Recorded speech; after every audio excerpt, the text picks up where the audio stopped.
मन को पवित्र करो। सबसे पहले विधा यही बताई, मन को पवित्र करके सुबह ब्रह्म मुहूर्त में उठ करके पुनः जो है हमारा स्नान करके और अपने क्रियाक्रम से निवृत्त होकर के केवल महादेव का भजन करो। नमः शिवाय नमः शिवाय नमः शिवाय का जाप करो। और फिर जो है रात्रि के प्रथम पहर से लेकर के अंतिम पहर तक महादेव की बड़ी सुंदर पूजा करो। अपने अपने सामर्थ्य के अनुसार महादेव अति प्रसन्न होते हैं। सबसे प्यारा व्रत है महादेव का। अच्छा महाराज, इस व्रत को करके कोई तरा भी है? बोले इस व्रत को कोई पापी भी अनजाने में कर ले वो भी तर जाता है। तो यहां पर एक गुरु ध्रुव नामक व्याध का उदाहरण दिया। अरबुदा पर्वत पर एक जगह बहुत भूख लगी है, भोजन का इंतजाम करो। तो गुरु ध्रुव नामक निषाद जो है जंगल में चला गया शिकार करने के लिए। परंतु महाराज शिकार तो हाथ में कुछ लगा नहीं।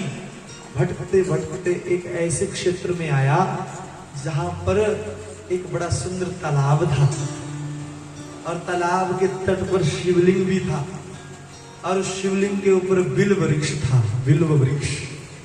बोलिए शंकर भगवान।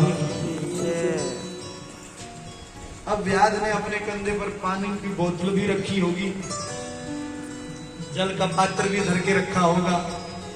विचार करता है आज क्या जवाब दूंगा घर जाकर के, क्या कहूंगा अपनी धर्मपत्नी को, क्या कहूंगा अपनी माता पिता को। आज बेचारे भूखे हैं, कुछ हाथ शिकार हाथ में लगा नहीं। तो जैसे इस तालाब के किनारे बैठा था, सायंकालीन समय हो रहा था, रात्रि का प्रथम पहर आने वाला था, फिर भाव आया कि इस समय जीव जंतु जल पान करने के लिए यहाँ आते होंगे, क्यों ना मैं इस बिल्व वृक्ष पर बैठ करके प्रतीक्षा करूं और कोई हिरण आएगा, कोई जीव आएगा, उसको मारूंगा और फिर वही उसी के मांस से अपनी भी भूख शांत करूंगा, अपने परिवार का पेट भी भरूंगा। ऐसा मन में भाव आया महाराज।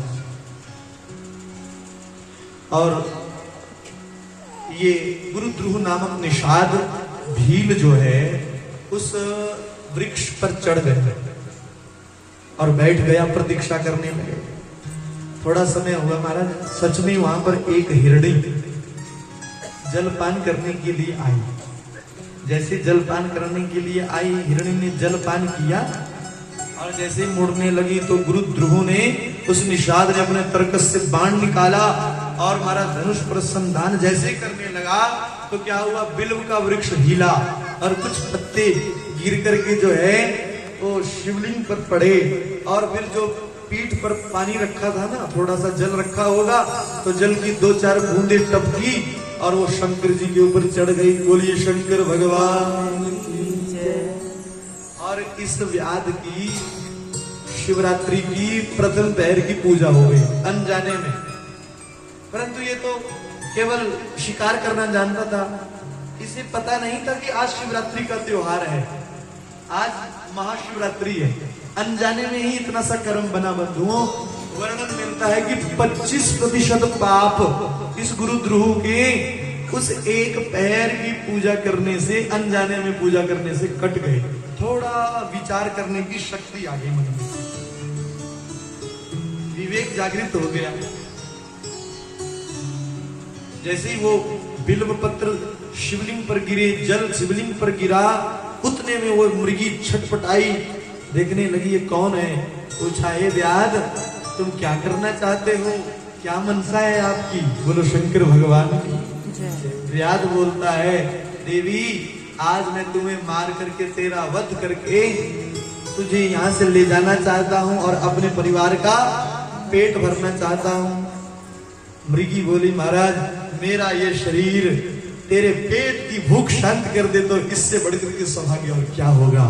मेरा ये शरीर तेरे परिवार के पेट को भर दे तो इससे बढ़कर के सौभाग्य क्या होगा। परंतु मेरा एक निवेदन है। व्याध बोला, कहो क्या निवेदन है? अच्छा ये तो तब सुन ली इतनी सी बात, क्योंकि पूजा हो गई थी एक पहर की। नहीं, ये नहीं सुनता था। बोलो शंकर भगवान की। परंतु पूजा हुई ना जो अनजाने में, उसके कारण इसमें विचार करने की शक्ति आई। बंधुओं, भगवान का भजन करने से विवेक ही तो जागता है। भगवान का नाम जाप करने से विवेक जागता है, कहां पर मुझे धैर्य रखना है।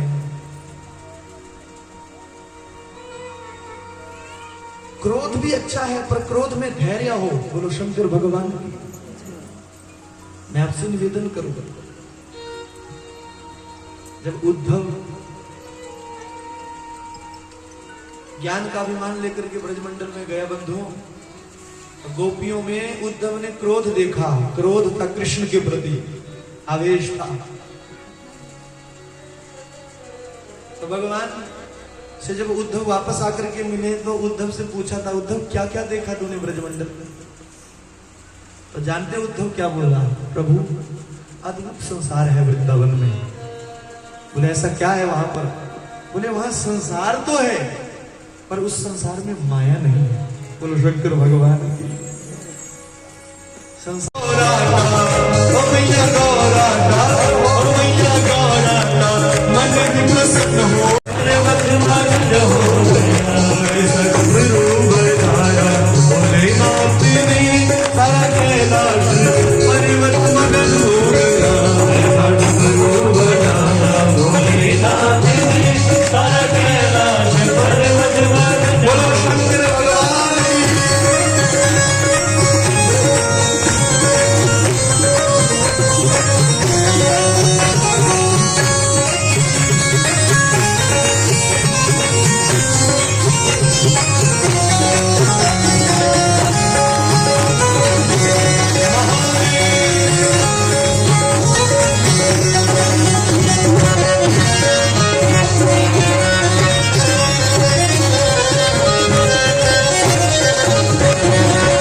फ्रेंड्स, यहाँ पे भागवत हो चुका है समाप्त, आरती वगैरह हो चुकी है। कम से कम 3 बजे के करीब भागवत समाप्त हुआ।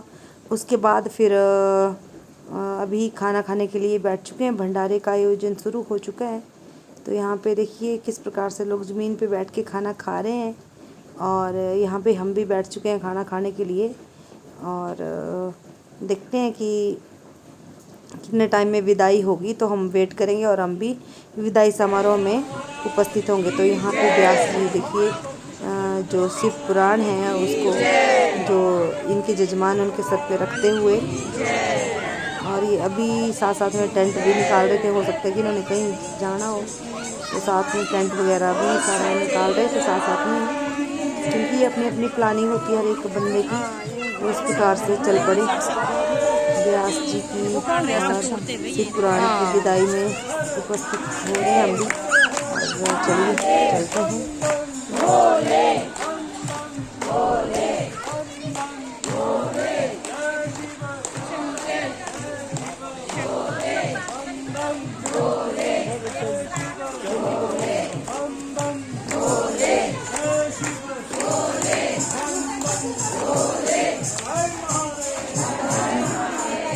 आ जा मेरे पास, हाथ पकड़। हाँ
एकदम पीछे या इसको पकड़ लेती हूँ मैं, अब रुकना ही है।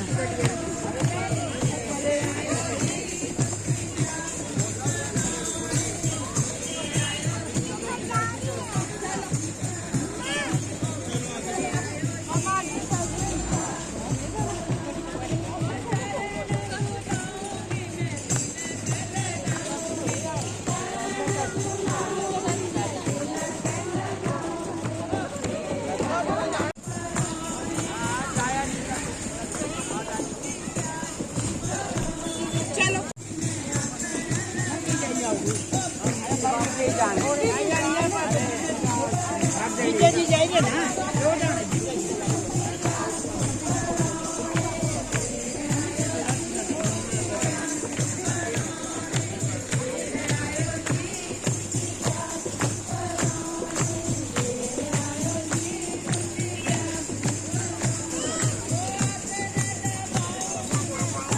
गाड़ी आती है।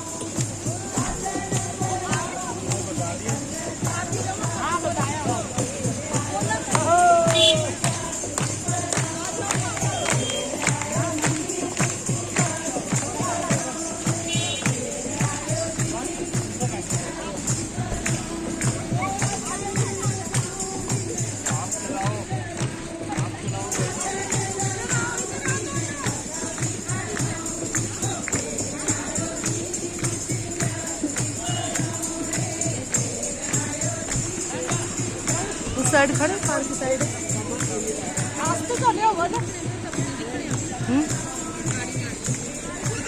एक मिनट पीकू आई जी रा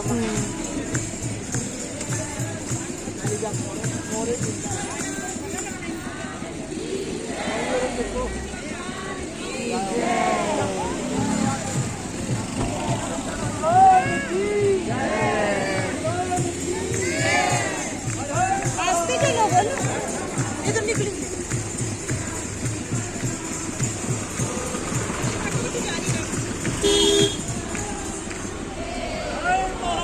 हर हर महादेव।